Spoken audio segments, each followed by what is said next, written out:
Теміртауда газ жарылысы болған көп қабатты үйді мамандар әлі зерттеп жатыр. Оның қорытындысы келесі аптада шығады. Баспанасы қалған тұрғындармен бүгін облыс әкімі Жеңіс Қасымбек кездесіп, сарапшылардың пікірін білді. Мы можем заселять людей? Ну, только вот в этом подъезде, в первом подъезде, там на уровне 3-го этажа, там одна стена, ее надо усилить. Два других подъезда можем заселять? Можем. И два других, и этот можем тоже после того, как усилим одну стену. Апат болған подъездің бұзылатыны анық. Орнына жаңа салынады. Ал қалған екі подъезге зақым келмепті. Оған келесі аптада тұрғындардың кіруіне болады.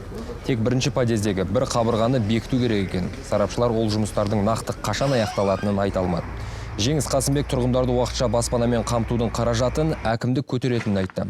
Естеріңізге салсақ, тамыздың 16 күні Теміртаудағы осы үйдің 3-ші қабатында газ жарылған. 4 пәтер қирап, 4 адам зардап шекті. Үйдегі 155 тұрғынның 125-і туыстары мен жалдамалы пәтерлерге кетті. 20 адам қаладағы политехникалық колледждің жатақханасына орналасқан.